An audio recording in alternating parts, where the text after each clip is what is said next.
sure that, yeah. Oh. Oh, and then do I need to touch it to? No, you're good. Okay.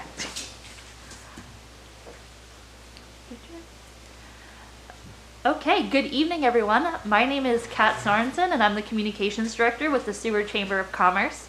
And welcome to the Meet the Candidates Night. I want to take a brief moment to thank the candidates for attending and give a big thank you to our sponsors, GCI Channel 9, Seward Public Radio, KIBH 91.7, the City of Seward, and the Chamber of Commerce. We also want to thank the public for their input and the questions presented this evening. We wouldn't be able to do this tonight without the public's questions. First, we want to introduce the borough candidate for tonight. It'll be Ken Carpenter and Cindy Eklund, who is joining us remotely. And they are the candidates to represent District 6, the East Peninsula, at the Kenai Peninsula Borough Assembly. And then after the borough candidates have their opportunity to speak, we'll welcome the candidates for Seward City Council, Michael Calhoun, Leighton Radner, Randy Wells, and John Osenga. Your moderator this evening will be local author Sean Ullman, and I will be your timer. I'm going to pass it off to Sean to review the guidelines with the candidates, and then we will begin. Thank you. Thank you very much, Kat. Pleasure to be here on a rainy Monday evening in Seward. Here are the guidelines for this evening. Each candidate will have 2 minutes for an introductory statement. Then we will move into question and answer. Each candidate will have 2 minutes to answer questions that have been submitted from the public through the moderator. Order of response will rotate on each question. To wrap up the evening, each candidate will give a closing remark. They will have 2 minutes for concluding remarks after the questions. You will be given signs by our timer when you have 30 seconds and 10 seconds left in your speaking time. We will begin with several questions for borough candidates, then move into the Seward City Council candidates. The number of questions asked this evening will be based on the time. We will wrap up questioning and move to concluding remarks with enough time to be done by 7 p.m. Are there any questions before we begin? Okay, we will begin with candidate introductions. Cindy, would you like to introduce yourself? Sure. Good evening, everybody. I apologize for not being at the Meet the Candidate Night in person. 6 months ago, this trip was planned. I'm at my remote off-the-grid cabin in northern Minnesota, and it is a rainy night here as well. But in late July, early August, I was asked by several members of the East Kenai Peninsula Borough to run for the assembly, and after deliberating, I went ahead and picked up an application and submitted it. I have quite a bit of experience in the 40-some years I've been in Seward. I've had my own business. I've worked in the public sector, and I've worked in the nonprofit sector. If I win the seat on the assembly, my plan is to be an engaged representative of the East Kenai Peninsula Borough.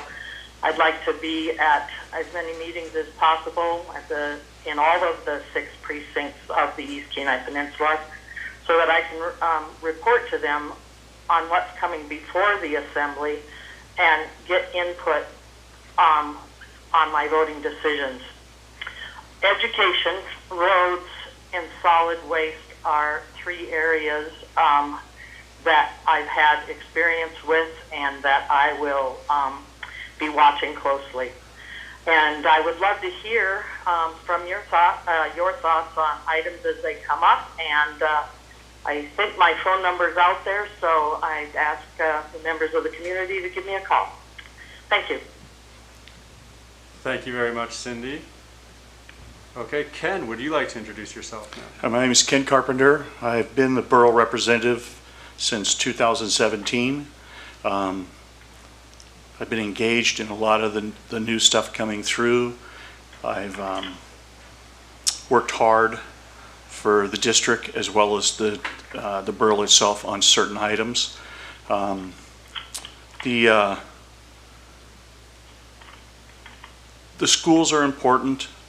I know that some people think that I don't fund the schools, but I do.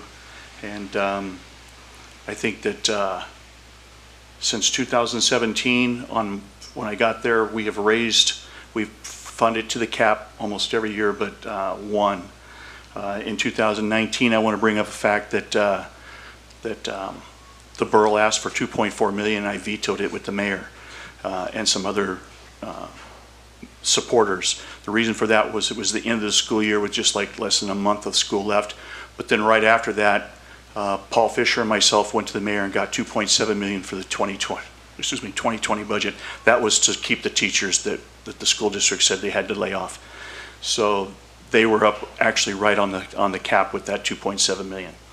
I represent myself, my family, what other people tell me to listen to, and I plan to keep doing that as we go into this following year.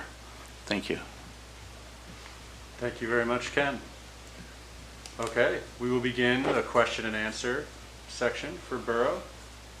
Begin with Ken with the first question and switch off candidates as we rotate through the questions. Who goes first? What do you feel are the top challenges facing our community right now? How do you plan on addressing those issues? There's plenty of issues. There's a lot of infrastructure that we have to work with. The schools are falling apart. We're getting grants. We're getting on top of it. We got roofs being put on, boilers being put in, windows being put in, winterizing. That's stuff we've worked on the borough right now, and I've supported. The roads have been made safer through the borough in the last 6 to 7 years, actually. The Dill, our roads manager, has done a really good job on it. The funding is the biggest thing. Tax this year should be pretty good, but taxes, I've been asked not to raise taxes by everybody and the mill rate, and we've done that. We've kept them down, but our school demand is getting higher and higher as it goes with less students, and we have to figure out how we're going to pay for that. This year we were blessed, and with the federal helping the school district out, and then we got some money that we brought them up to $50 million here just in the last couple of weeks. The sewer track is a big thing that I've been getting on because the sewer track's not runnable. Teams won't come down. Our schools can't represent themselves or train. So the sewer track needs to be recovered, resurfaced. Their schedule went from like 16, 18, 19, and now it's 26, so we're trying to get that earlier. Flooding in Seward is a big thing. We've worked hard with the mayor on that, trying to figure out the flooding in Seward. It's a big issue. It's where a lot of money goes that people don't see. So those are a lot of the issues that we have to continue to work on, and I have worked on through the mayor's departments. Thank you, Ken. Cindy, I'll repeat the question for you. What do you feel are the top challenges facing our community right now, and how do you plan on addressing those issues? Well, I have a couple of them on my mind. One is the workforce shortage that the peninsula is facing. And some people think it's just that people don't want to work, but that's not the whole picture. We have a daycare issue, and I think Seward is working on ways to address that. The other thing is that COVID has affected the ability to hire the staff that we have had over several of the last years.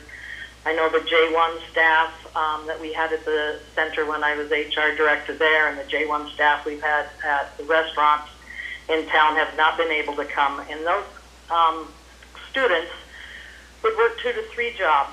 And so we've seen a lot of the smaller businesses struggle, and we all see the long lines at the lunch counters at the restaurants that are open.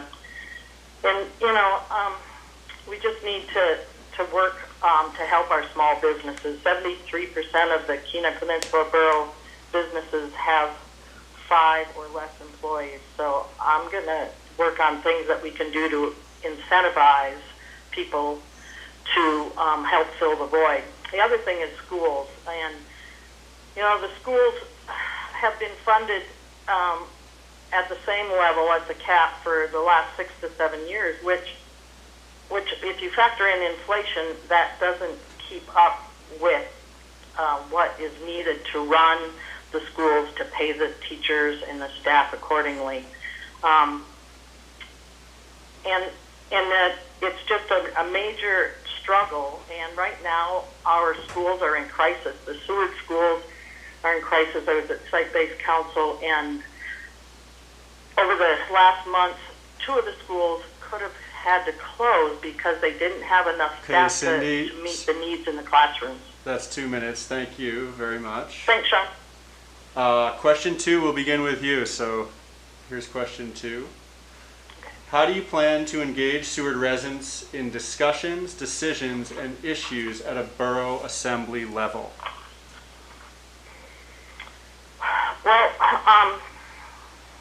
I really want to be out and about at meetings. I want to go to at least one city council meeting a month, attend the Seward Bear Creek Flood Service Board meetings, the Site-Based Council meetings, and be at the schools. I still am a substitute teacher when I'm in town, and so I plan on gaining a lot of information while there. And at social events, I'm hoping that the communities touch base with me and share their concerns and needs and satisfaction that they have in what's going on. And if anybody would like me to attend their meeting, I'd be happy to try to accommodate them. I'm going to share information that I get from the borough meetings as broadly as I possibly can.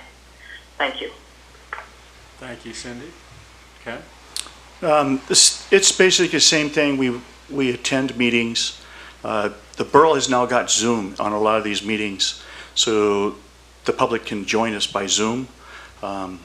It's really helped us out a lot with the Zoom. Like when we go to the assembly meeting, a lot more people that are afraid to come out. COVID really hurt us a lot on meetings. I was attending at one time 4 meetings on 4 different computers on Zoom. So I kind of gave up on that after a while. It gets, you stay in your office until midnight trying to do all these meetings, and you can't participate in all of them. You listen to some and you don't participate in the others. As it grows now, we're starting to open up to where we don't have to Zoom. I think Bear Creek Flood is still a Zoom. Bear Creek Fire Department is open, and so is AFISA, not to the public, but to us as borough representatives and the appointees or elected ones in some case. It's just a matter of doing the meetings, Zoom, talking to people. I talk to a lot of people. I can't even go into the Legion without spending half an hour before dinner talking to people about subjects that are going on and what has been going on. People call you. The only city rep that's called me lately was Tony, and he wanted me to represent the, I don't know what's called, LGT, whatever. He wanted me to support that, and I did. So communication, that's it. People call me, I get things done, and that's what we're supposed to do. Thanks, Ken. Question 3 will be your first. What are the largest issues facing the Seward area schools, and how do you plan on navigating the borough's relationship with the school district? Okay, we have got an awesome school administration this time. They worked with us throughout COVID because we didn't have money to fund. We didn't know what we were going to have. We worked with them on that. There are a lot of structural damage that we still haven't addressed in Seward Middle School, the big crack on the side of the building, the swimming pool, the track, of course, is a big issue, and we've been working on that. We have got a great crew that's starting to get this done. The mayor has been doing, with our fund balance, keeping it up at the point of between 14 and 15 million, we're able to get the high grade and get a lower grant paid on interest. So we're starting to do the roofs and stuff like that. As for Seward, we're on a list, but again, like the track, and the middle school, we've been trying to push that. I've been trying to push that to get it done because it needs to be done. I mean, the whole side of the building in the middle school has got a big crack on it from the 7.1 earthquake. The big deal is you just got to keep pushing, get inside the borough office and talk to all the staff members and see if you can't get them to cooperate with you to try, like this track is like a big thing. No, we want to do it in 2026. Well, it's not going to, it can't be that long. And like I said, the new staff, the new administration on the school district is a lot easier to work with than when Sean Dusick or John were in there. Makes it a lot easier on us borough representatives that can get in there and talk to Mr. Holland, where we could never get hold of Mr. Dusick or John, because John was out of state all the time. So it makes a big difference for us to communicate with the school district on what we need done here. Seward's got a lot of stuff that hasn't been done, so it's on the list and we keep pushing on it. Thank you, Ken. Cindy? Could you repeat the question, Sean? Yes. What are the largest issues facing the Seward area schools, and how do you plan on navigating the borough's relationship with the school district? Thank you. You know, we really need to look at the school budget as an investment in our future. I am in favor of education, funding education, and helping solve those education problems. And I believe that the school district is got a legislative priority list where they're asking the state and the federal for increased funding. And I believe that the Kenai Peninsula Borough, the borough itself, should have increased funding for education on a legislative priority list as well. As I stated earlier, flat funding over the last 6 to 7 years is a decrease in funding because the inflation has been going up. And I really want to strengthen the relationship between the school board and the assembly and build so that we can compromise, we can meet each other and do what's best for the future of our students. And so I'm hoping that we can work through problems and that we can not only fund to the cap, but increase the funding so that we can pay the teachers the wage they deserve and that we can do deferred maintenance on the buildings, the infrastructure, and all of the other items that we need in order to do the best thing we can for our students. Thank you. Thank you, Cindy. Here's the next question for you. What is the most important infrastructure the borough should be investing in and why? Infrastructure. Okay, infrastructure. Well, we've talked about the schools, and we do have issues at our Seward schools, and those need to be taken care of. We do need to look at how we can do operating costs and continued maintenance costs and do some sort of a budgetary item to help with that. Another area that we have an infrastructure problem with is our solid waste. If we're not careful, pretty soon that borough landfill is going to top out, and the Assembly just allocated $6 million of the federal coronavirus state and local fiscal recovery funds to rehab a portion of that landfill. So we really got to look at how to increase recycling and composting so that less material is going into the landfill. It costs us more money to transport that, and it just fills up that landfill faster. Another item is roads. We've really had some great road maintenance in the Seward area and on our borough roads. And I think one area in particular we might want to do to examine would be the bridges of those roads, specifically the one in Cuesta Woods and the other one in Old Mill Subdivision. We have to be able to get back and forth to our subdivisions. Thank you. Thank you, Cindy. Ken? Okay, yes, schools are important.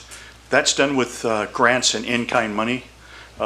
It's not done with the school budget. The school budget is basically 80% for the 83% on payroll and medical and stuff for the teachers. In-kind money and grants, and to keep our grants, we have to stay at the 14, 15 million at the cheapest cost, 14, 15 million dollars in our fund balance. That gives us the what they call an A grade, which gives us a grant that we have to pay back less money on. So that's really important that we do. The schools are all getting worked on. It's taken time. We've gotten grants out for them. Boilers, we're putting a new roof on Homer right now. Our sewage schools, like I said, our sewage schools need to be repaired. So I've been talking about that one too. The roads are being taken really good care of. They're like I said, in the last 6-7 years, they've become a lot safer. Flooding is like Cindy said, flooding is a big issue. There's bridges that we work on. Dick Craft Road is a big one to the dump. The landfill is getting a new leachate field, and that's what we spent the $6 million on. And that's important, but Homer tried the composting and it hasn't worked yet. So composting is kind of out of the question for right now until we find a better way. But there are ways to make it better, and I'm sure the landfill has been doing a really good job. Just for you know, Seward has the highest amount of sewage going to landfill. Thank you, Ken.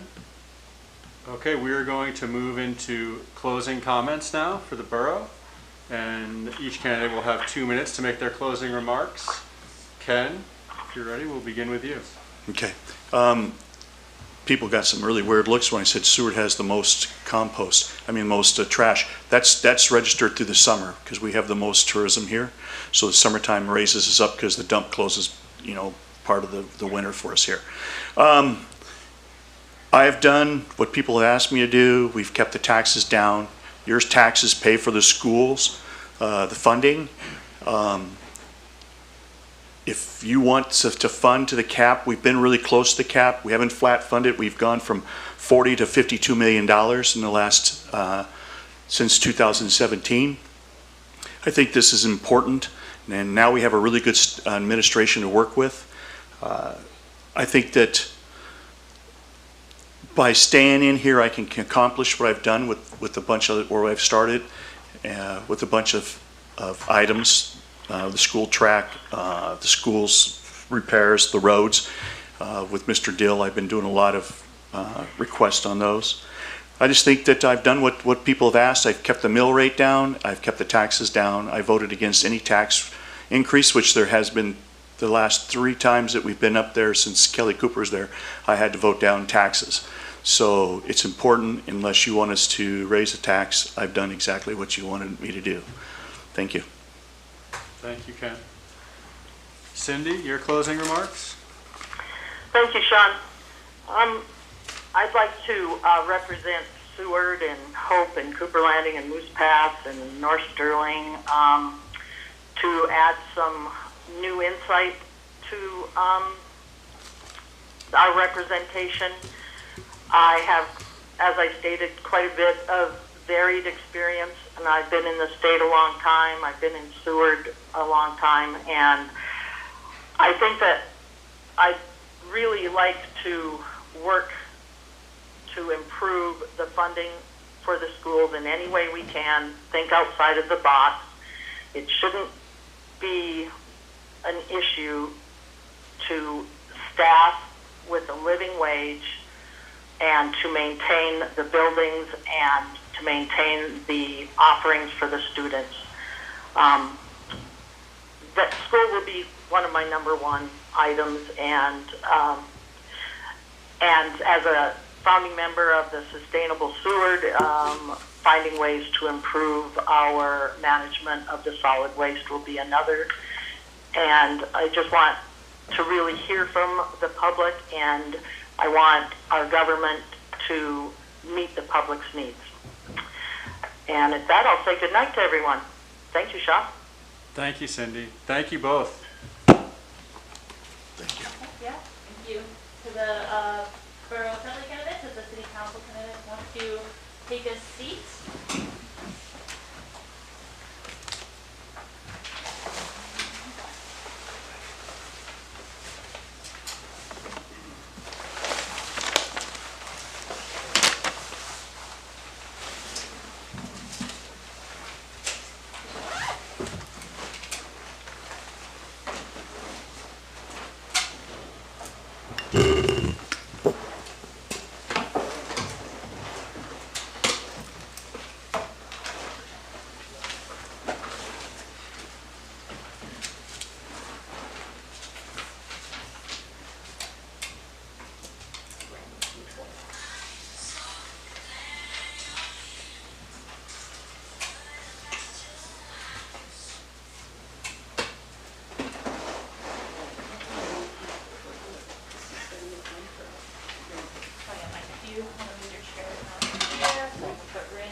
thank you all for being here. We'll begin with candidate introductions, and each candidate will have 2 minutes to introduce themselves. We'll start here with John, if you'd like to introduce yourself. Sure. My name is John Osenga. I am currently finishing up my first term on City Council here, and I'm running for re-election to City Council. I'm a lifelong Seward resident, married, raised my kids here, and I'm looking forward to continuing on in this part of my life. Thanks. Thanks, John. Randy. Yeah, so I came here for the first time in 2007 to start a charter fishing service, and knew instantly that I wanted to work my way here year-round full-time, and was able to do so in 2016. Been proud to participate with the community, and I'd like to be on the City Council to help the community to continue to move forward in a positive direction. Thank you. Thank you, Randy. Mike. I'm Mike Calhoun. I've been associated with Seward since 1962 when my mother moved here with my sister and I. I've grown up between here, Anchorage, and Cordova, and back at Seward since 1995 with a one-year break, 2002 to 2003 in Arizona. Wasn't really our gig, so back to Seward we came. I love Seward. Have always enjoyed the town. I think there are some great things coming in Seward. There's a lot of positive things that are happening, and I like to be a part of continuing to move Seward forward. There's growth coming, and I think a lot of opportunity to make a great community even better. And I would like to start doing that with my time on City Council after a 20-year break from public service in Seward. Thanks. Thanks, Mike. Leighton. So my name is Leighton Renner. I have lived here permanently for about 7 years now, and worked here, although my family's been here for a lot longer. I decided to run for City Council last year, and since then I've kind of gotten a sense of how things are kind of working. I think that as far as experience goes and what I'm kind of trying to put forward is that I don't really think growth comes from the government here in Seward. I think it comes from business owners and citizens, and I think that there's decisions that need to be made more on the private level and by citizens here than by the government. Thank you. Thank you. Okay, we will begin the question and answer section, and Leighton, we'll begin with you, and then we'll move. What positions have you held in the community that have given you experience to sit on City Council, and how will you use this experience to serve the Seward community? So as far as involvement in local stuff, I did volunteer with like the Teen Youth Center a while back when I was still kind of attending and doing stuff. I used to set up events for them. As far as local involvement, there's been mostly just conversations. I work a lot, so it's been, difficult to kind of get involved with a ton of stuff at once, but I have been mainly just communicating with a lot of groups. I've decided recently to kind of start my own kind of group here, which is interesting, and so by doing that, I've been talking to a lot of people from Rotary and stuff like that. I think that there's definitely more for me to learn in that place. I'd say that's probably the spot where I need to learn the most, is kind of getting more involved with community stuff from groups and positions that are already held as far as community outreach goes. But I've already done some volunteer work, and I'm familiar with everybody as far as that goes. Thank you. Thank you. John? I am currently still a council member for Katuchak Native Tribe. I've been now serving as president of the council. I was also an alternate council member for Chugachmute, representing the region, or representing Seward in this region. And I forgot the second part of you had an ending there. Yeah, so what positions have you held in the community that have given you experience to sit on City Council, and how will you use this experience to serve the Seward community? Okay, and so basically, with the time that I've spent on these councils, I've learned, City Council being different, of course, than Native councils, but learned some of the process and some of the way things are done, rules of the road, kind of Robert's rules and other things. And I'll just just keep pushing forward with what I've learned through knowing how being able to work with other people and put your best foot forward kind of thing, and representing more than just yourself and the people, and representing the people that you are representing fully. So that's what I'll use that for. Thank you, John. Randy? Yes. Well, for the last year, I have been on the board of directors for the Chamber of Commerce and have got to participate quite a bit in that, and I've learned a lot about not only things that I saw that could be improved within the community, but being on the Chamber of Commerce board has brought a lot of other issues to my attention that I wasn't aware of because it didn't affect me directly. And so in the last year, I've really got to look into see how all that works, and I believe that I could participate in moving us forward. Thank you. Thank you. Mike? Well, I've experienced, I was on the Chamber Board of Directors, the Planning and Zoning Commission, and the Seward City Council in the late 90s and early 2000s. I've also been a business owner, and since 2006 I've been on the Board of Directors for the American Legion, a nonprofit entity here in town. And through that I've worked with people at the state level and also the national level. And I'm also on the board of He Will Provide Food Bank. Have not been real active in that yet. They don't have monthly meetings, and I'm fairly new to that. But I have experience in the city council, planning and zoning, and the issues that will come up that need to be addressed in Seward. And I think the 20 years since I was last involved in public service here, I've gotten a little different perspective than I had back then. Seward is changing, it's growing, and I think there's a lot, like I said before, a lot of good things happening, and I think my experience from the past and since then with the nonprofits would help me with the city council. Thank you very much, Thanks. Mike. Okay, we'll stay with you for question 2. You'll have first, then we'll go to Leighton and then John. What do you feel are the top challenges facing our community right now? How do you plan on addressing those issues? Well, some of our top challenges, obviously infrastructure, the city infrastructure is one of the major things, and I think the department heads that I've spoken to have a pretty good handle on things that need to be done and are working towards, they've developed plans, and now part of that is funding, and it looks like things are moving forward.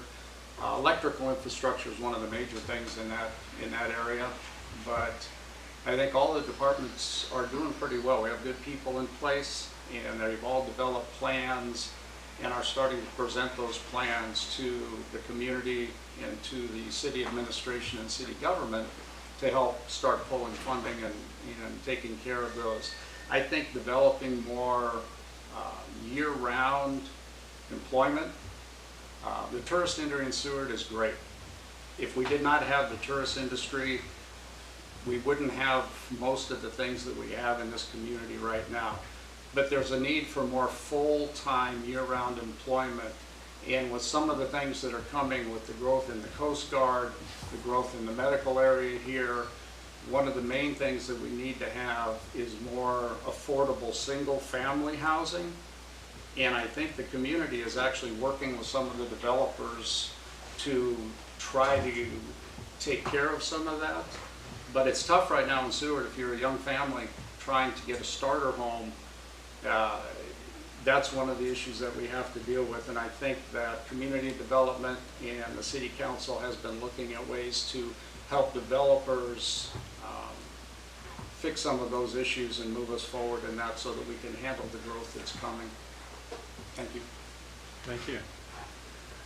Leighton, what do you feel are the top challenges facing our community right now, and how do you plan on addressing those issues? So I'd say it's housing, it's jobs, and roads is a big one for me. I think that currently you have a housing issue. I think a big part of that is zoning and things like that that can be solved.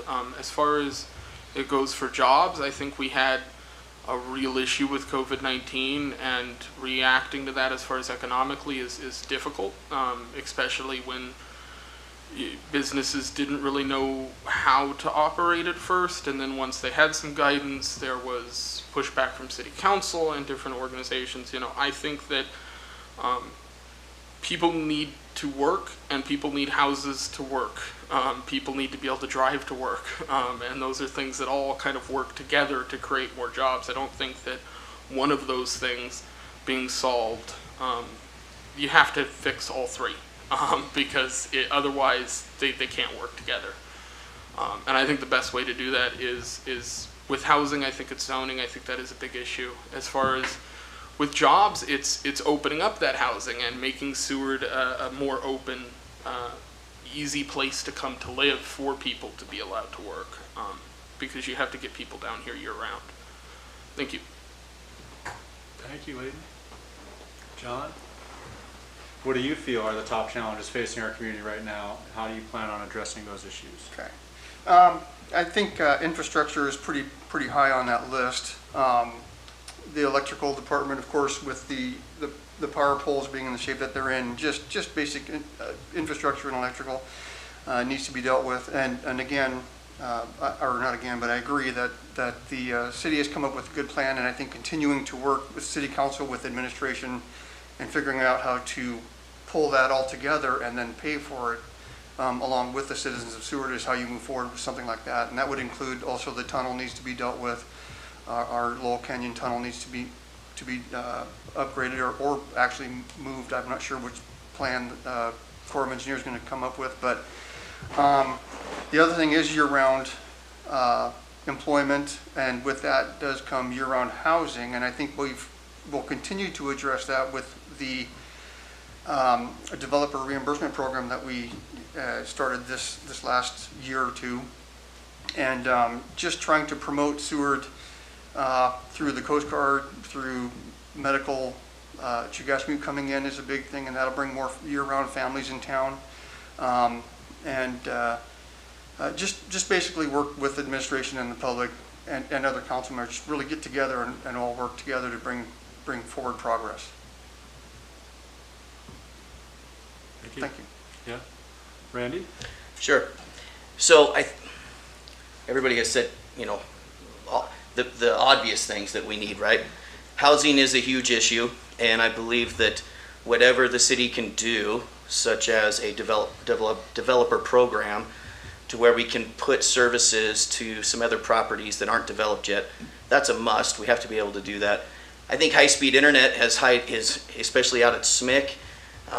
There's a lot of businesses that can't operate out there because of the type of internet that's out there. I believe that I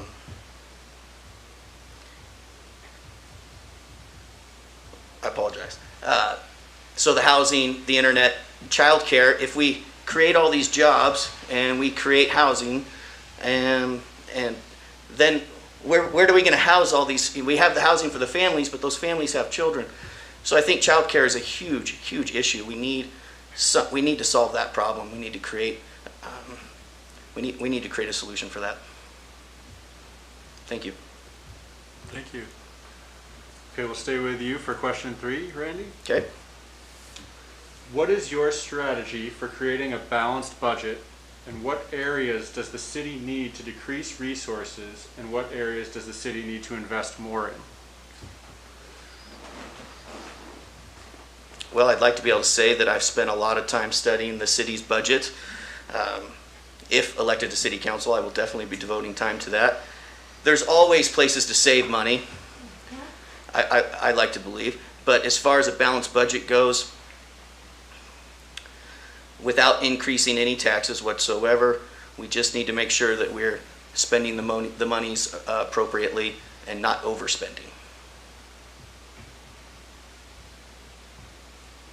Thank you. Thank you. Mike? Well, I think actually the city's done fairly well through all the issues the last year and a half. I don't think, and I'm not an expert on their budget because I have not dug into the finances, but what I do know, and based on conversations I've had from finance area, The enterprise funds are all fairly healthy. And, you know, taxes are always something you have to look at. Nobody likes to talk about that. Nobody wants to raise taxes. I don't want to raise taxes. I'm not a big tax kind of guy. There's always places that we can probably find ways to cut budgets. But, you know, we're going to go into a budget system now where we're going to have a one-year budget to get back on track with a budget every 2 years. So it may be a little different this year to put that all on track. But I think as the community grows, as we get more of the city-owned properties into private hands, it's going to increase revenues through just natural property tax growth with those properties. Sales taxes, if you ever have to really look at a tax increase, is usually the best way to go and least burdensome on everybody. And with a visitor industry like we have, a lot of our out-of-state people end up helping in that area.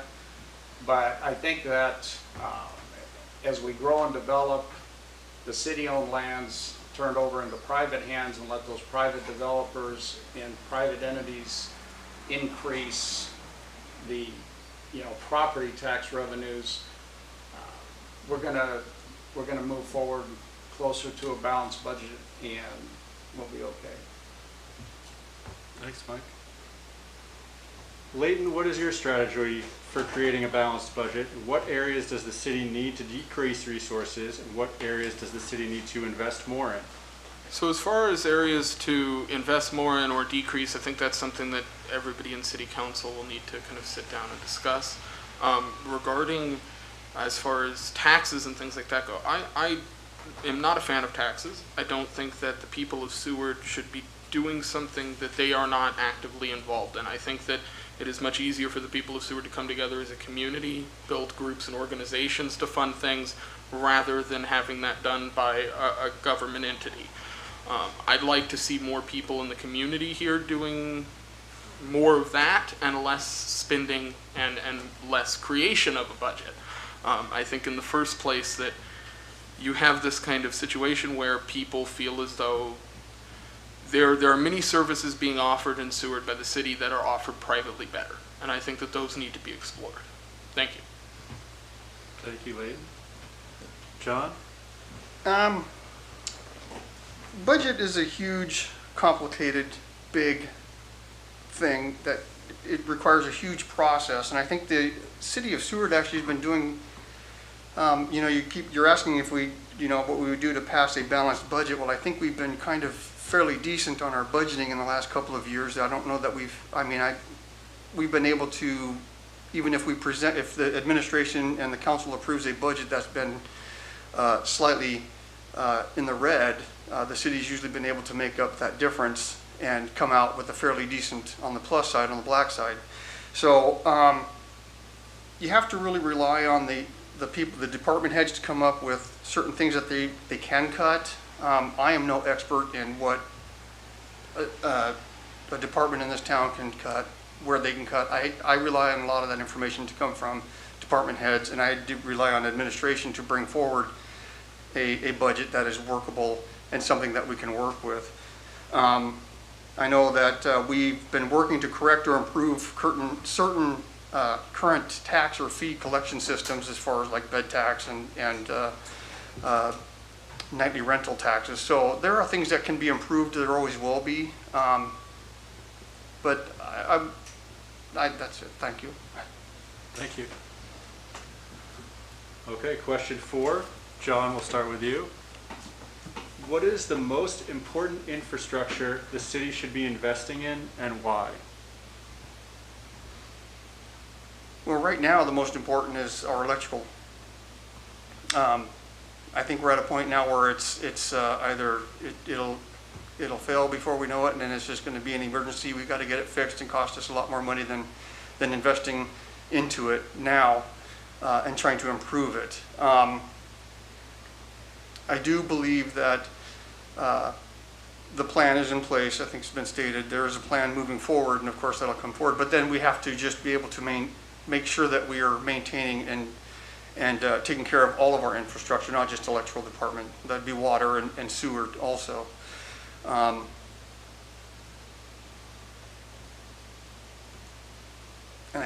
yeah, that's it. Okay, thank you.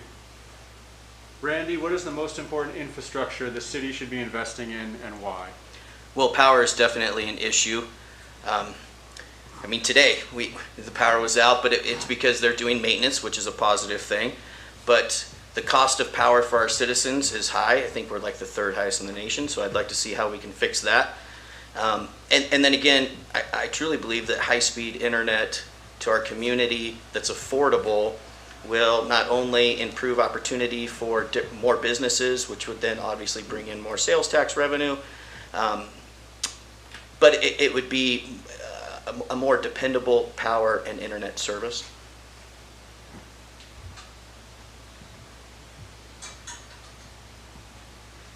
Thank you. Thank you. Mike? Yeah, I think everybody's kind of focusing on the electrical because that's right at the forefront right now, and that's very true. It is a main infrastructure that needs to be built back up, taken care of. I don't actually think, based on things that I've looked at and heard, that our utility rates are that far out of line from the rest of the communities on the peninsula. Actually, Seward's doing pretty well. I think water and sewer is probably next in line. And part of that is maintenance and repair, then part of that, along with the electrical, is getting it further out, getting like the developer plan that the city has put into place, so that we can expand those utilities and develop some of the housing and things that we're going to need to have. And, you know, communications is also one of those things in Seward that it would be nicer to have maybe more options as far as internet, cell service, all that kind of stuff. I'm not an expert in that area. I just know that sometimes mine doesn't work and sometimes it does, and it's inconvenient when it doesn't. And with the growth that's going to be happening all along the other side of the bay and you know, further north in town, I think that's also an area that needs to be looked at so that everybody can utilize all their tools, whether it's internet, communications, have good water and sewer, have good electricity. That's all important for the whole community. Thank you. Thank you, Mike. Leighton, what is the most important infrastructure the city should be investing in and why? So I do believe that electric is a big issue.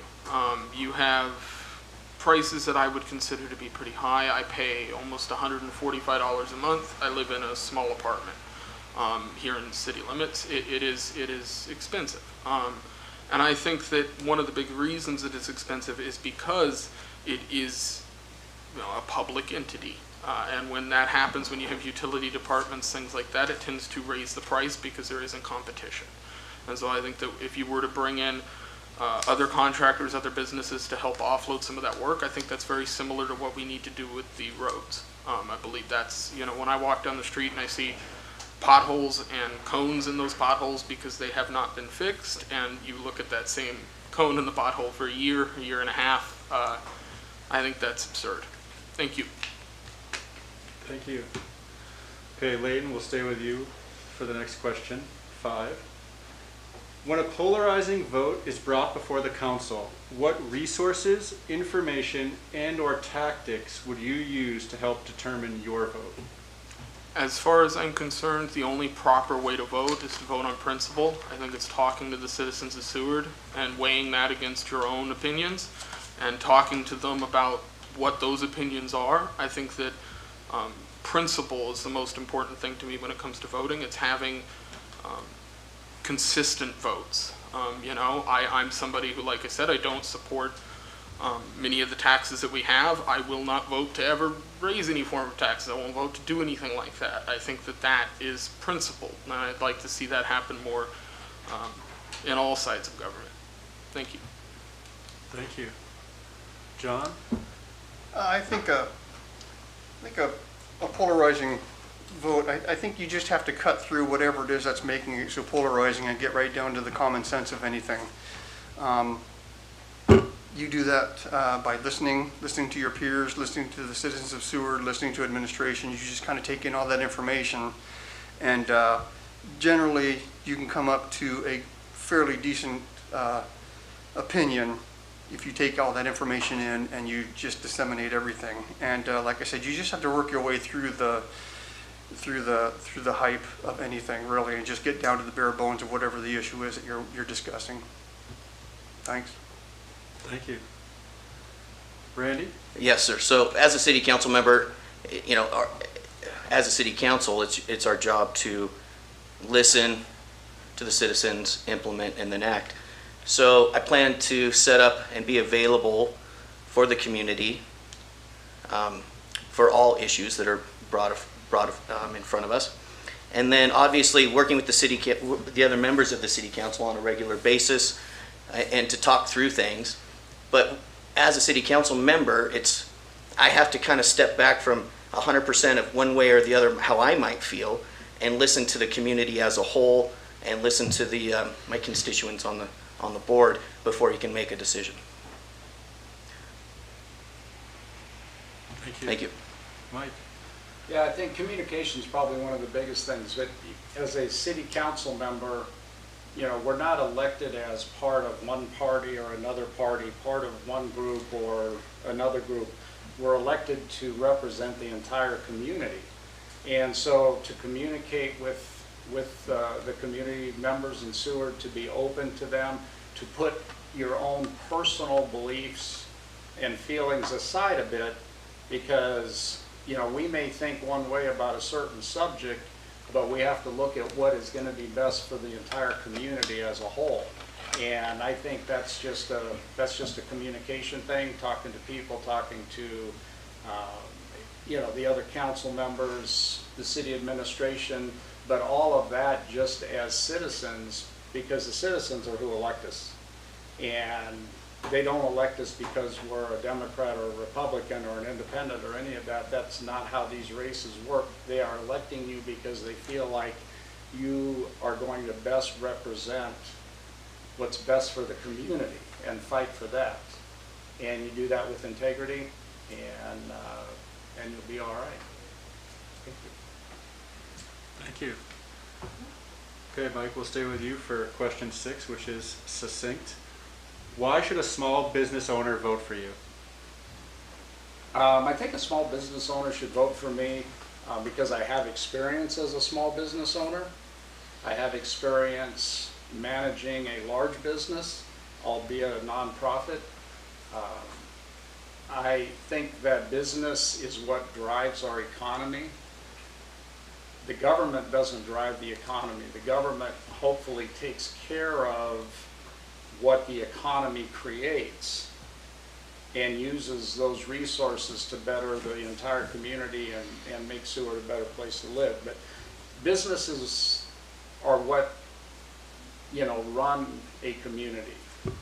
Small business, we have some large businesses. We have the prison, but it's not a private business. It's a large employer. The city is a large employer. The school district is a large employer, the state. But the real heart of a community like Seward are the small business owners that we deal with on a daily basis, and trying to improve their ability to make a living, to create jobs, to make Seward a better place for people to come and start a new business by maybe simplifying, our code structure, making it more understandable, our tax system, our utilities, everything that business owners have to look at as expenses. If we can help make it a better atmosphere for small business, the ones that exist, and to develop new ones, I think that's our job, and I think I can help do that. Thanks. Thank you. Layden, why should a small business owner vote for you? So I've always been a big supporter of small businesses. I think it's important that people realize that small businesses, much like he said, make up Seward. That is what gives everybody the ability to work and play and live here. I think it's important that, we look at what is happening with some of the small businesses that were impacted by COVID-19, as well as restrictions that were placed on them. I think that was a big hit, and I think that's something that business owners have to look at. In my opinion, Seward should be helping businesses open. It should be supporting business owners as far as communicating the benefits of why you should open a business in Seward and the ways that you can go about doing it. And so I think that if business owners want somebody to represent that, I think they should vote for me. Thank you. Thanks. John? I think I would they should vote for me because I would continue to support the development of year-round and seasonal businesses in town. And I think that I would want to treat all businesses equally. I would just think that I would see continued growth as a good thing in this town, so that's why they should vote for me. Thank you. Randy? Well, I've been a small business entrepreneur since I was 19. I've started multiple companies from scratch. I have specialized in writing business plans, competitor analysis, market analysis. I love small business. I have an office downtown, and I have offered my resources to multiple people in town where they're more than welcome to bring in their business plan or their idea and try to help them and point them in the right direction at of course, no cost. I believe in small business, and I definitely believe that small business is the backbone of a lot of communities, especially the city of Seward. And I'd like to see more businesses, more year-round businesses. And as a city council member, I'll be here for those business owners and managers. Thank you. Okay. Question 7. We'll stay with you, Randy. All right. What is the first piece of legislation you would sponsor to improve the quality of life for Seward citizens?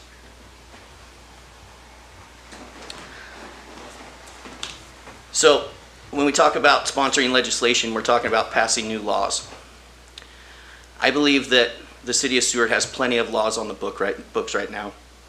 What we could improve on is enforcing code regulations and enforcing the laws that we have on the books right now. I can't specifically think of a new law that I would stand up and push for at this time. I think that we have plenty that we can definitely focus on and use to our advantage already. Thank you. Okay, thank you. Mike, what is the first piece of legislation you would sponsor to improve the quality of life for Seward citizens?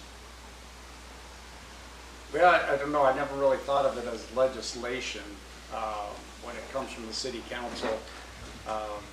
There's resolutions and changes. I think code improvement is going to help in a lot of those areas, because I think the biggest improvement that we need, again, is going to be forward development for families to cover the increased jobs. I think there are infrastructure things in SMIC that need to be done. I think they're already working on those things, though. So I don't really have an idea, honestly, of new legislation.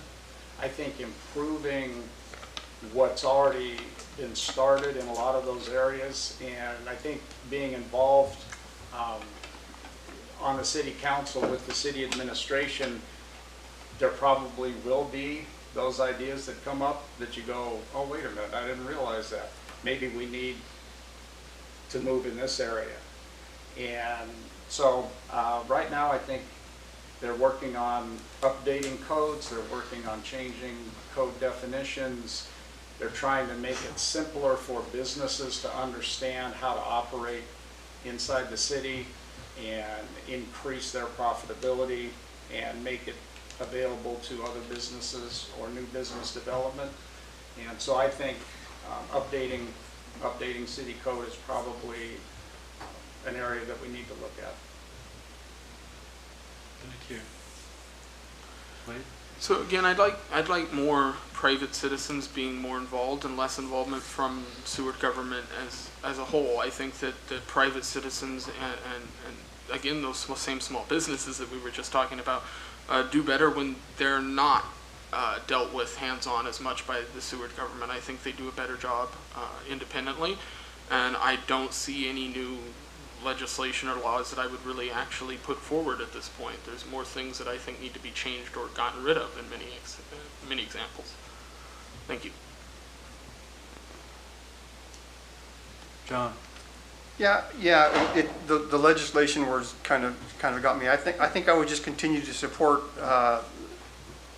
development, anything that would, that'd be beneficial to the town year round or otherwise.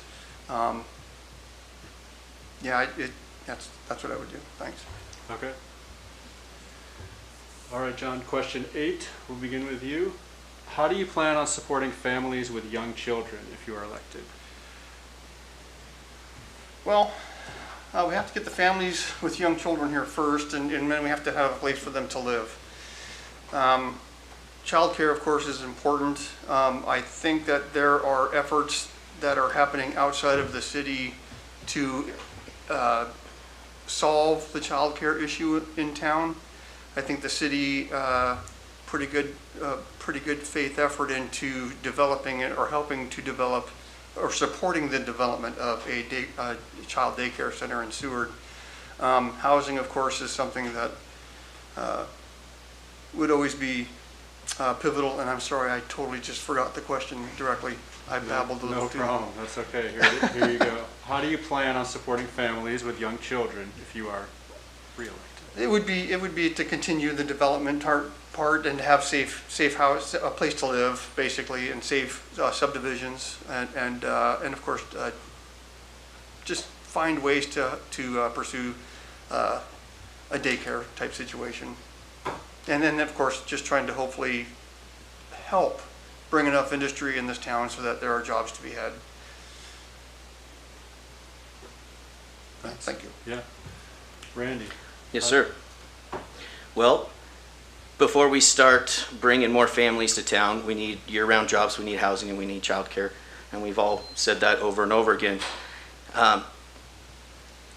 Being on the board with the chamber, I have got to sit in on lots of meetings, and we've talked about this multiple times, and I've got to hear a lot of different ideas. And I know that the city council has been working on addressing these issues, such as the infrastructure to get utilities to other properties so that we can develop those properties and create more housing.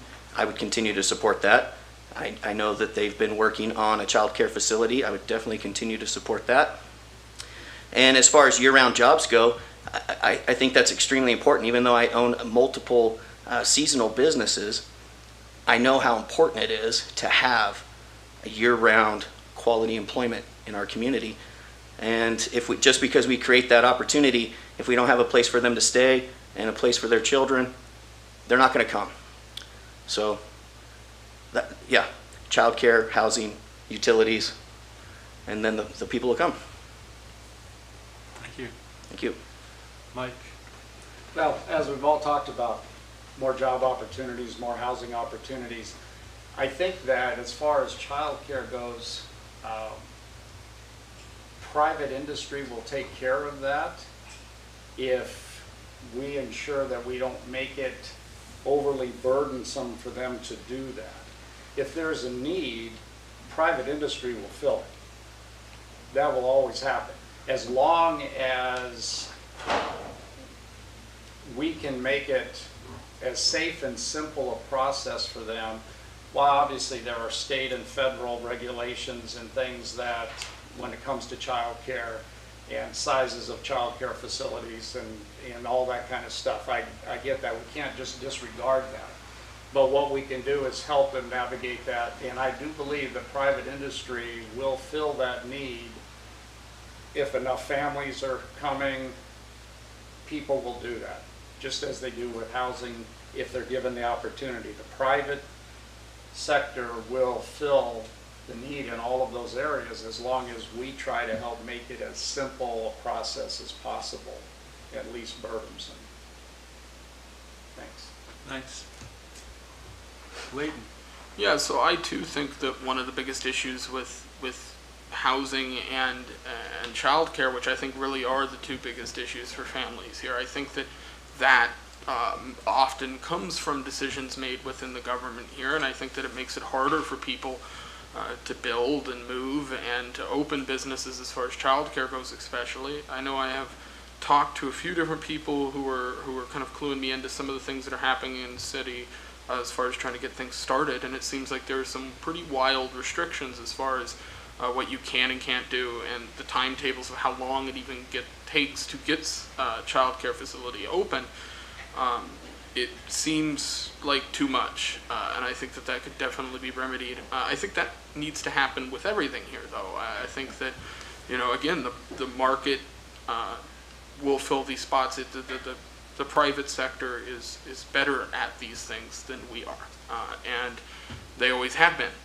The private businesses are tested, and they wouldn't open if they couldn't be profitable. That is the whole point of the market. So I think that allowing it to do what it does is how you solve those problems. Thank you. Okay. Next question, Leighton. We'll stay with you. Go kind of big picture here. What is your vision for Seward for the next 5 years? So yeah, I'd like to see Seward begin moving a lot of the things that it's doing to the citizens. I'd like to see citizens here privately doing a lot more, and I'd like to see government doing a lot less. I think that there were decisions made that caused me to run for city council in the way of the COVID regulations that I think cut businesses in half. I think it restricted people's ability to do what they want, and I think that that's a problem. I think that all those things kind of lead into a bigger issue that is a government growing faster than the city, and I think that that's a big problem. If the city infrastructure and the people who own the businesses are being stopped to grow, then the city gets into kind of this stagnant space. And so I'd like to see us get out of that. I think that there's been a lot of issues over the last 5 years, especially in the city council, that have caused that to become exponentially worse. And so I think that there needs to be a cohesive effort from everybody involved in the government here to get out of people's business and to let them fix the town, because that's what they've always done. Thank you. Thank you. John, what is your vision for Seward for the next 5 years? Progress, moving forward. I think that there are a few things on our plate right now that in the next 5 years could come to fruition. Of course, fixing our electrical problems right now would be key. Our tunnel will, in 5 years, I'd imagine that we start to have a better idea of what's going to happen with the Lowell Creek Tunnel. Cruise ship industries, new dock, new cruise dock, road property, year-round businesses, year-round economy being developed, and housing being developed, and just basically moving everything in the forward direction and keeping things going in the next 5 years, I think is what my vision would be. Thank you. Randy, what is your vision for Seward for the next 5 years? Yeah. So in addition to what we've been talking about, expanding the high-speed internet, making housing more available, the child care, year-round businesses obviously is a must. And I think that there is opportunity there. I would also like to see something for the community to be able to do in the wintertime. I feel like because of summer tourism, a lot of businesses shut down when it's over, and then our community just gets really, really quiet. And I believe that there's more that we could do for, even if you call it winter tourism, so that we have a tourism base year-round, but something for the kids and the people who live here to do as well. So things like the ice rink and music stadium, that type of stuff. We have the greatest community, and people want to come here year-round. And I truly believe that if we build that opportunity, they will be here. Thank you. Thanks, Randy. Mike? Yeah, I can just add on to some of that. I think one of the things that a lot of us have missed for quite a while, and they're expensive to do, but I think as a complex maybe you could do it, would be to have a bowling alley again. I think there was a time when I was on the council before when we were talking about the military resort was looking to build an arcade, miniature golf, bowling type situation, and then some things around the world happened and all their funds got taken in another direction, and it was close to happening. I think we could look at something again like that as a community, and whether it's a multiple use entity, whether it's an ice rink. The thing you have to look at is funding and how to make things pay for themselves. And I do think that I would like to see the possibility of a bowling alley again. It's not a huge priority for me, but I think it's a great thing for the community. I think continued growth and development in SMIC and the bench on the other side of the bay, because we are limited geographically. We're limited by a national park, national forest. Just the beauty of Seward kind of limits things, but we do have the ability to develop, some of the city-owned lands into private hands, and that will give us the growth for housing, and more employment is coming. The shipyard has been a huge asset to us since JAG took over, and just continuing to develop some of those will create more year-round opportunities and help with all that. Thanks. Thanks. You guys are going through the questions so fast, I have to write them down. So year-round employment has been one of several interesting things that keep coming up tonight, so we'll go with a question on that topic. Mike, we'll start with you. Which sectors do you feel are the most promising for year-round employment, and how do you plan on fostering that growth? Well, I think year-round employment, especially in Seward, one of the major areas that we can look at is the marine industry.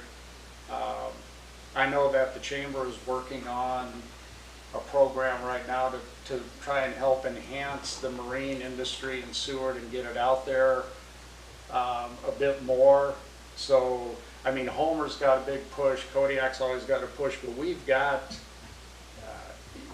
potential in our marine industries, whether it's more boat repair on a smaller scale, because I talk to charter guys all the time, and we have some good businesses in town, but they're overwhelmed in the summer times or at the times when boat repair is needed, whether it's before the season or at the end when they need to kind of close them down. And so I just think the marine industry is an area where we can expand year-round opportunities. Yeah, thanks. Bleed? So yeah, I think that a lot of jobs here, at least, I've worked in the hotel industry here, I've worked in the restaurant industry here. I know a lot of people who work in the marine industry here, a lot of people who fish.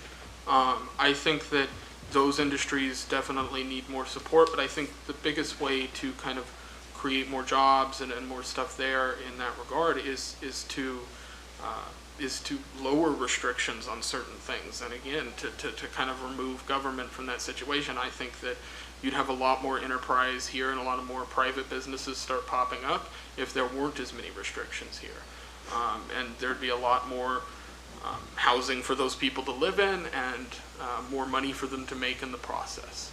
Thank you. John, which sectors do you feel are the most promising for year-round employment, and how do you plan on fostering that growth? I would agree. I think SMIC is a pretty good sector to improve on. I believe there's plenty of space to expand and be able to utilize the property out at SMIC and for year-round, a much more robust year-round industry in the maritime industry. I know the Coast Guard coming in with their fast response cutter will take some space over there, but that's still moving forward. And I think with Chugachmute coming in with their new clinic, I believe that there could be something related to that industry that could pop up in the future. I mean, it's so hard to say right now. There's so many different ways that things that could happen. I mean, a developer could come in with an idea, and then you would just have to move forward and do what you have to do to support the planning and zoning and public process moving things forward. Thanks. Sure, yeah. Randy, which sectors do you feel are the most promising for year-round employment, and how do you plan on fostering that growth? Sure. So of course, developing the marine industry is absolutely correct. We have an amazing opportunity here. As a city council member, I'll be ears open for all ideas for growth in our community, other than just the marine industry. I think that we have a lot of opportunity here, and I believe that if we can make that opportunity available, then the private sector will step in and create things that we haven't come up with yet. So just being open-minded and ready to support maybe even a new industry that we haven't thought of yet. But as of right now, developing out at SMIC is a must.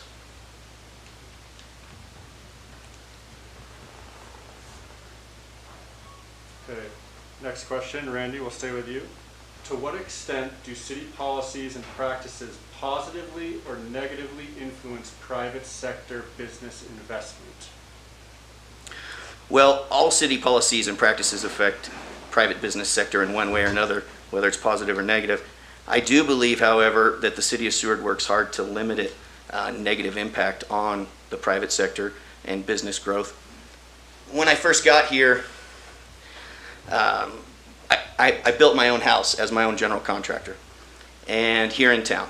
And I got to be honest with you, in the beginning, I thought every wall I came up into was a government issue, right? Well, what I learned was a lot of those things are there for a reason, and a lot of the rules are there for a reason. So I have faith in the city of Seward, and I believe the city council has been doing a good job to limit negative impact. But at the same point, we have to analyze everything when it comes to the private sector or the government sector as well, and talk about it as a community, talk about it as a council, and move forward in the best possible way for the community. Thank you. Thank you. Mike? Well, city policies and rules and laws and codes and everything affect all businesses. And so what you try to do is make sure that you're affecting them in a positive way while protecting, the beauty that we have, protecting, everything that the city has developed over its 100+ years in existence. And so there's a need for some regulation. There's a need for that. It all impacts business. Utility costs impact a business wanting to come here. Taxes impact a business wanting to come here. The cost of real estate impacts a business wanting to come here. The ability for somebody to come to Seward, even on an employment side, where they may have an employment, like at the prison, for example, but their spouse, male or female, cannot find employment. And so they don't end up moving to Seward. They end up working there until they're eligible to transfer somewhere else. So, everything that the city does impacts how a business owner or potential business owner will look at, is it going to be worth their effort, their time, their investment? And all we can do is try and ease that as much as possible, make it as least restrictive as we can, while still protecting what we have as far as whether it's natural beauty or safety of the public or whatever it might be. But absolutely, city rules and regulations and policies affect every business owner's thought about coming to Seward. Thank you. Layton, to what extent do city policies and practices positively or negatively influence private sector business investment? So, again, me being the way that I am, as far as the way I look at the market and kind of how things work here in Seward, I think that most business owners I've spoken to have said that the government has impacted them negatively. It makes it harder to open the business, it makes it harder to purchase the land to build a business, and being able to move here to open said business in the first place is difficult because of all the other issues that are currently exist in Seward. So I think that ultimately, the way to fix that is to get out of involvement with the private sector as far as Seward's concerned. Let them do their business. That is what they're good at. The government isn't good at that. You can look at every example across the board as far as the Postal Service to everything else that, as far as locally and the people that work for them, great. But the entity itself is flawed because it's not private. It doesn't have competition. It doesn't have to react to the market.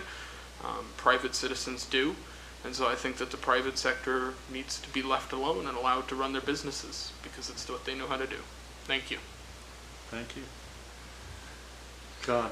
I think there are many things that would affect whether or not a new business starts in Seward or an existing business thrives in town in Seward. I think our developer reimbursement program was set up, and I do believe that's a nice positive thing to help the development of subdivisions in Seward. I do think that if there is something that is negatively impacting whether or not a business starts in Seward, it would just need to be addressed and seen if there is maybe something that could be done to improve that. Thank you. Thank you. Okay, that's the question and answer session. I want to thank you all. That was extremely informative and really excellent to listen to. I think you guys given us all a lot of good information. We're going to move into the closing comments, and you'll each have 2 minutes to make your closing comments. John, we'll begin with you. Sure. My main goal in running right now is just to help things move forward in a positive and productive manner. That's it. Support the things that have been started in the last few years on this council, and just see them through. Just continue, like I said, to move things in a forward manner, in a positive forward manner. So I'd appreciate your vote. Thank you. Thank you. Randy? Can you repeat the question, please? Your closing comments Oh, yes, for the sir. night. All right. Yeah. So I understand the housing issue firsthand. I first came up here in 2007. I had to commute from Moose Pass to Seward because I couldn't find a place to live. I lived in a dry RV for 6 months out of the year while I was developing my charter fishing service. I understand what it takes to operate a small business, whether it's seasonal or year-round here, because I operate both. And I'm proud to be a part of this community, and I'm proud to talk to people about where they want the community to go in the future. I'll definitely be available all the time. My office is downtown. If elected, I will not only be available via email, via phone, but I'm not going anywhere, and so I'm proud to be here, and I'd like to participate in the future of Seward. Thank you. Thank you. Mike? Thank you. Well, I'd like to thank everybody here. You guys did a great job tonight. The rest of the candidates all did a great job. I'm just going to ask for people's vote because I have a long-standing relationship with Seward. My wife and I plan on living here the rest of our lives. I think there's some great things coming. There's great things already here. There's a lot of really good people. There's ways we can improve. We can improve how we do business as a city government. We can streamline some things. We've got some really good people as department heads and the people that are leading the administration, leading the city government right now. There's always improvements that can be made, and I think as a city council member I can help the city move forward and help the improvements happen while still maintaining the integrity and the beauty and what Seward stands for and what we all have and the reason we all live here. Thank you. Thank you. Clayton. So I've talked to about a couple dozen people in town over the last few weeks, kind of talking about things that have happened over the last few years here in city council and as far as the city goes. You know, I think there's been some issues. I think there's definitely selective enforcement in some places. There's, you know, cases of corruption and conflict of interests and things like that that I think need to be explored. I think that, you know, one of the things that I mentioned earlier was, you know, principled votes and things like that, and I think that's very important. I think people need to be principled because I think the city is principled, and I think the people who live here stand on those Alaskan values and the things that make this state great. You know, I know that I'm younger than most, you know, I think there's one person I can think of who's ran that was younger than me, and that was the last election. You know, I'm running because I saw some things happen in Seward in 2020 as far as the COVID restrictions, as far as decisions made within the city council that I disagreed with, but ultimately it has become me running more because I feel as though there's just so many changes that have to happen within the Seward government for it to cooperate with the citizens. Because I don't think it is right now. I think that we are sitting in a position now where citizens are often pushing back against the city council because it's pushing them first. And I think that that needs to come to an end, not only with private business, but with just communication in general. I think the city council has a lot of growing to do, not in the size and scope, but in the way that it is dealing with things. I don't think that it's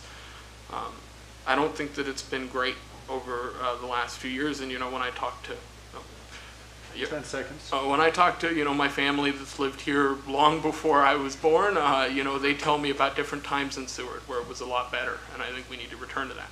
Thank you. Thank you. Great. Well, thank you to all of the candidates for coming out tonight. We appreciate it. And a big thank you to Sean, our moderator. And just a heads up, absentee voting started today. So from now to October 4th, you can vote in the city clerk's office on weekdays from 8 a.m. to 5 p.m. And you can vote with ballots from Seward, Lowell Point, Bear Creek, Moose Pass, Hope, Seldovia. So any of those locations can vote here. And then election day is October 5th. So good luck to all of the candidates, and thank you again. Have a good night, everybody. Thank you.